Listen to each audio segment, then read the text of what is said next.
Good evening. I keep a calendar bookmarked on my computer that I check pretty frequently. It's called the holiday calendar, and usually it shows me things like holidays of different countries or different religions, special days of importance or remembrance. And tonight, this lesson comes from that calendar. See, I was looking at it earlier this week, just seeing what was coming up. And under it said, Ugly fruit season. UGLI, ugly fruit. And I will admit I did not know what an ugly fruit was. I don't know if you do, but I'm going to explain it if you don't. An ugly fruit is a hybrid fruit from Jamaica, sometimes called the Jamaican tangelo, but it's not really a tangelo at all. And it got its name because these fruits naturally started growing on the island, and people naturally started harvesting them to sell, and they needed a name. And the only thing they could think of was how ugly it was. So they called it the ugly fruit. And this fruit looks moldy. It's discolored, it's got white flecks, it's lumpy, it's shaped odd. It's just not a pretty fruit. But when you cut into it, it's a beautiful, bright, and vibrant citrus. It's filled with vitamins like any other citrus. It's delicious, apparently. And they went on just that to sell it, that yes, it's ugly, but when you get to the inside, it's beautiful. Tonight, I want to talk about the ugly fruits that we're called to bear as Christians. The fruits that aren't pretty, the ones that aren't flashy, the things that make us feel uncomfortable when we're called to bear them. And yet, deep down, on the inside, these fruits are important. They're what we're called to bear. In John 15, verses 1-8, it says, I am the true vine. My Father is the vine dresser. Every branch in me that does not bear fruit, he takes away. And every branch that does bear fruit, he prunes, that it may bear more fruit. Already you are clean because of the word I had spoken to you. Abide in me, and I in you. As the branch cannot bear fruit by itself, unless it abides in the vine, neither can you, unless you abide in me. I am the vine, you are the branches. Whoever abides in me, and I in him, he is that bears much fruit. For apart from me, you can do nothing. If anyone does not abide in me, he is thrown away like a branch and withers. And the branches are gathered and thrown into the fire and burned. But if you abide in me, and my words abide in you, ask whatever you wish, and it will be done for you. By this my Father is glorified, that you bear much fruit, and so prove to be my disciples. As I already stated, I want to look at the different fruits that we as Christians are called to bear that, I'll speak honestly, these are the fruits that I don't often feel excited when I know I have to bear them. They're the things that make me feel uncomfortable. And I'm going to start with one that I think universally often makes us feel uncomfortable, the fruit of forgiveness. In Colossians 3:13, it says, if anyone has a complaint against another, forgive each other as the Lord has forgiven you, so you also must forgive. There's no ifs, ands, or buts in that verse. There's no secret meaning. There's no excuses. So you also must forgive is pretty straightforward. And Paul here is reminding the Colossians of the Christ-like love they're called to demonstrate. And part of that love, because part of the love that was demonstrated to them is forgiveness. Forgiveness of people that have wronged you. Forgiveness of people you don't like. Forgiveness of people who don't like you, because that is what God has offered each and every one of us. Forgiveness. But the thing is, forgiveness is hard. Because forgiveness is usually required when we're hurt. And when the hurt runs deep. It doesn't feel natural. It's uncomfortable. It's often deeply personal. It requires us to release some deep pain. It feels unfair most of the time. Why do I have to forgive them? They're the ones that wronged me. And forgiveness is hard because it's not easy.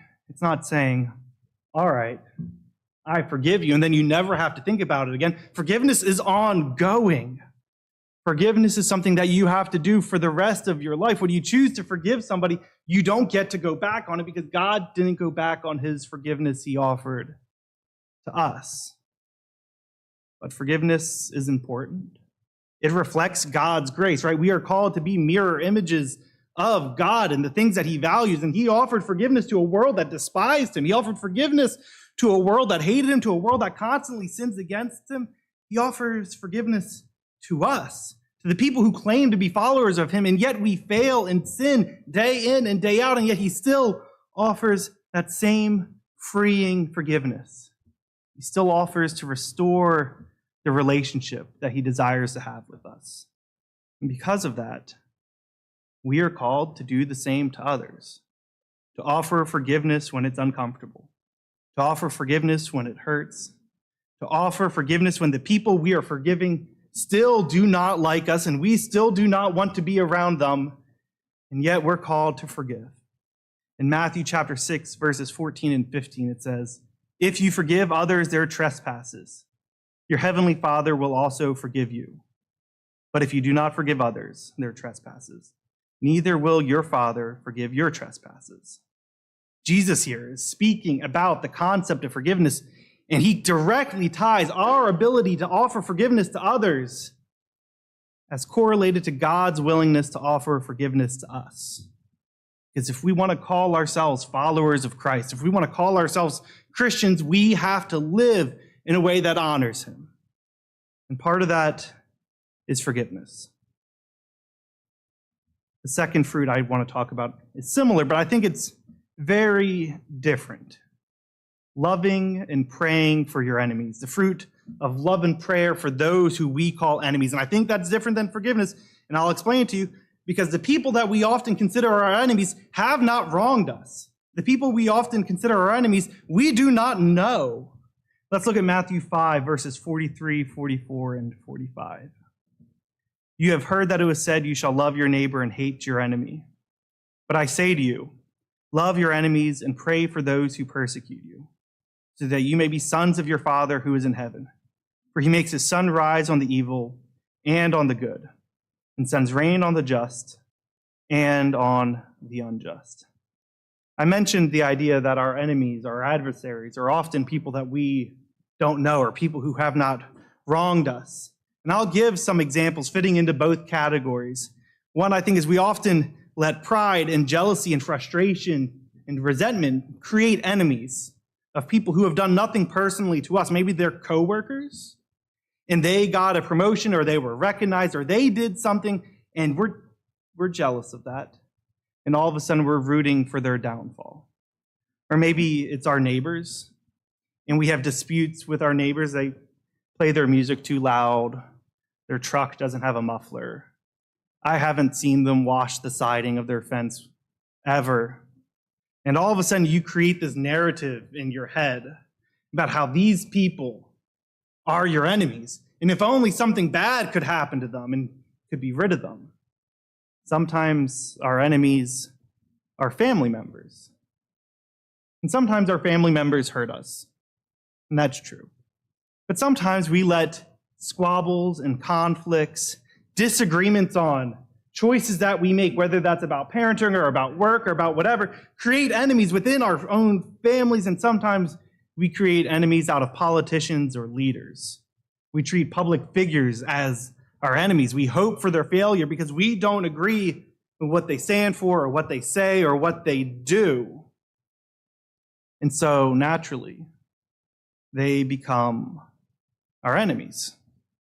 This week I was thinking about the Seinfeld episode, The Revenge. I don't know if you watched Seinfeld as much as I have, but there's an episode where George is mad with his boss, and he decides he's going to punish his boss. Decides he's going to get back at him. And he says, "I'm so important, I'm so valued at this company, I'm going to quit to make my boss suffer." So he does that. He quits, and immediately walking out of the office doors, he realizes he does not have another job lined up. He does not have a backup plan. He does not have savings. So instead, he punished his boss, but in reality, he punished himself. And that is what revenge always is. We think we're punishing somebody else, but in reality, we are only hurting ourselves. And that's simply because that's not how we're supposed to treat our enemies. We're to love our enemies. We're to pray for our enemies. In Romans chapter 12, Verses 20 and 21, it says, if your enemy is hungry, feed him. If he is thirsty, give him something to drink. For by so doing, you will heap burning coals on his head. Do not be overcome by evil, but overcome evil with good.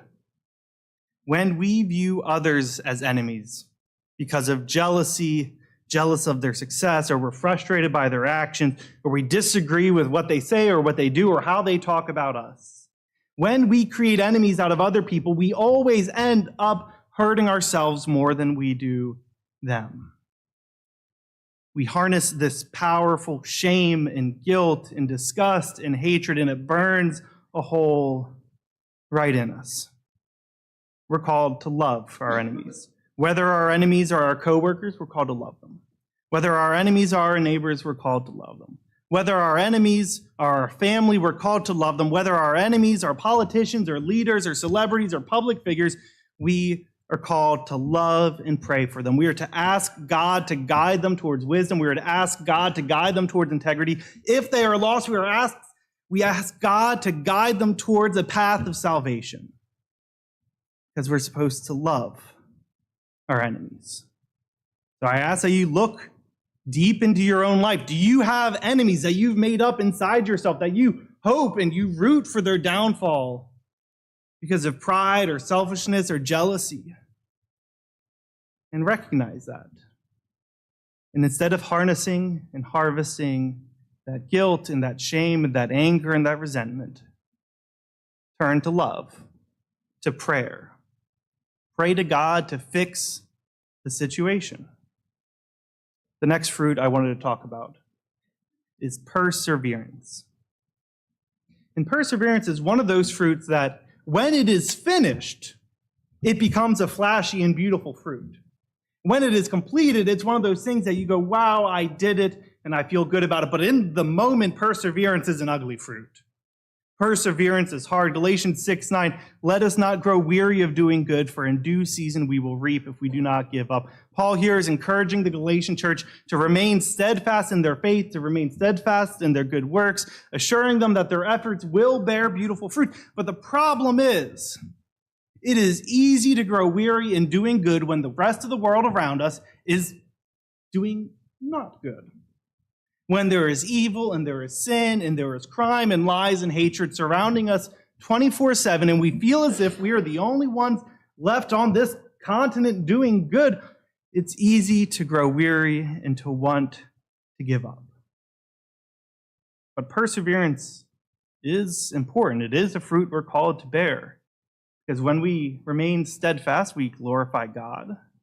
When we remain steadfast, we come out the other side with a stronger and deeper faith. And when we remain steadfast, we have the opportunity to share blessings with other people. So we're called to live out a life of perseverance, to persevere in showing love and kindness, to persevere in bearing these ugly fruits, to persevere when progress seems slow, to persevere in our personal ministries. Because we all have those people in our lives that we've been trying to share the good news with for longer than we can count. And we haven't seen the progress we've hoped to see. And it's easy to feel discouraged. It's easy to say, well, I don't even need to bother anymore. It's not going to do anything. It's easy to give up. And yet, when we are in trials, whether that trial is in ministry, whether that trial is in our relationship, whether that trial is a personal conflict, we are called to persevere. James chapter 1, verse 12 says, blessed is the man who remains steadfast under trial. For when he has stood the test, he will then receive the crown of life, which God has promised to those who love him. James here is writing to believers facing persecution, real persecution. I know so often that we like to paint the picture that we are being persecuted, but we're not being persecuted in the same way that they were in the first century. They were facing grave danger, the threat of death. And James is writing to them that when you are under trial, remain steadfast, persevere, do not give up the hope, endure those hardships, because there's growing in that. There's growth in perseverance. There's results. There are beautiful fruits in perseverance. If only you can get through the ugliness of it, there is a chance for something beautiful. the next fruit I wanted to discuss was the idea of the fruit of self-denial. Because Luke chapter 9, verse 23, if anyone would come after me, let him deny himself and take up his cross daily and follow me. Jesus says that he calls his followers to a life of sacrifice and commitment and self-denial, to deny oneself. That's easy to talk about on Sunday mornings and Sunday nights and in our Bible classes.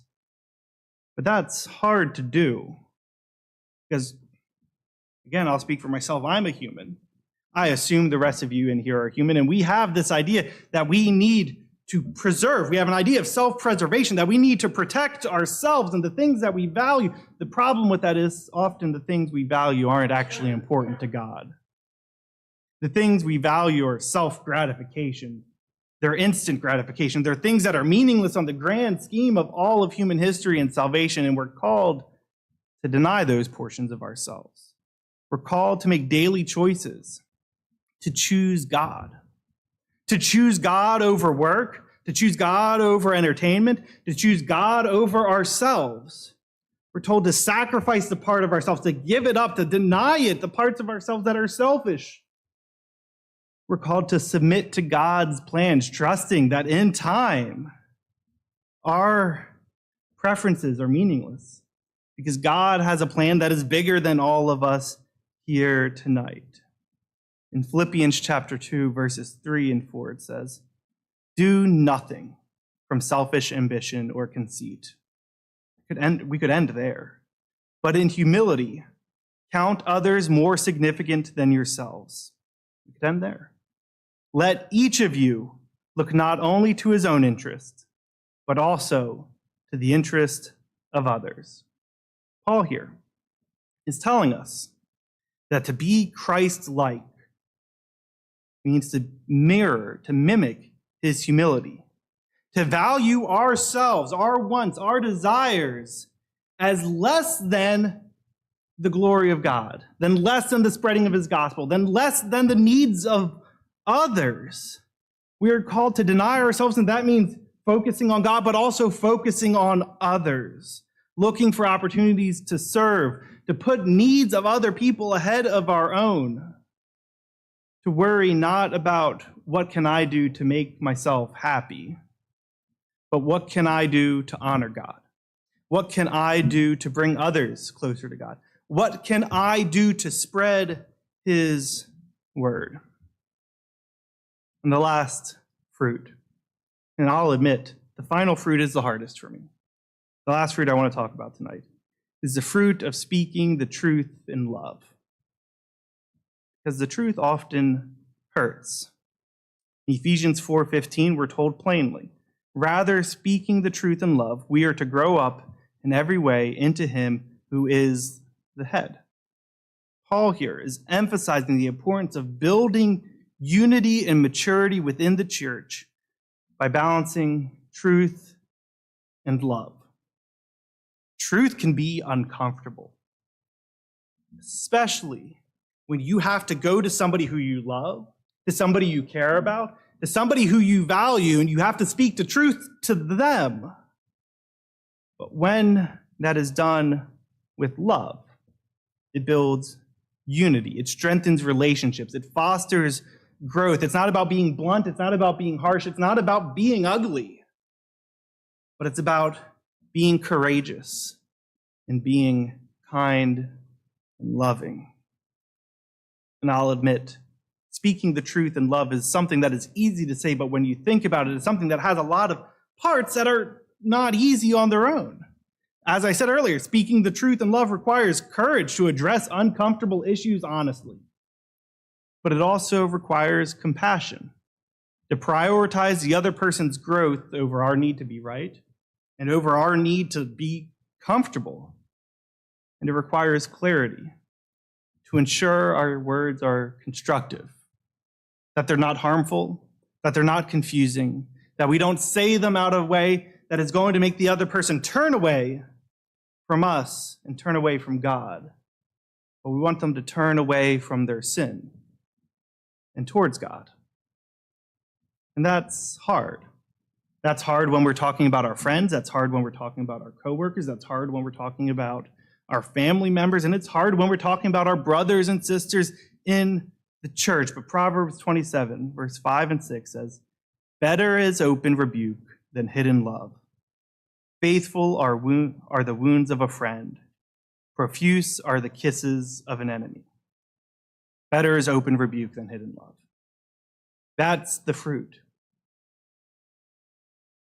That is the fruit. So tonight I ask that you look at your life, that you look at the ugly fruit that you are called to bear, and you do it. That you don't let the uncomfortableness of it, that you don't let the selfish desire, that you don't let the hatred, that you don't let the anger, you don't let the resentment get in the way. You bear those fruits, because in John 15, verse 8, we already read it. "By this my Father is glorified, that you bear much fruit and prove to be my disciples." When we bear these fruits, no matter how difficult, they reveal God's work in us, God's work in our community around us. They reflect his love, they mirror his grace, they show his power to those around us, even when it feels as if we are wasting our time. So I ask tonight, are we forgiving those who have wronged us? Are we loving our enemies? Are we persevering in our faith and good works? Are we practicing self-denial? And are we speaking the truth in love, even when it's uncomfortable? These are the questions I want you to go home and meditate on. That when you go home and you have your prayer time and you have your study time and you have your time where you think about how you're going to act for the rest of the week, and if you don't have that time, I encourage you to do so. When you do that, I want you to ask yourself these questions. Are you bearing these ugly fruits? Because it's easy not to. It's easy to say that they're uncomfortable. It's easy to say I don't want to. It's easy to say that it's too difficult and to just not do it.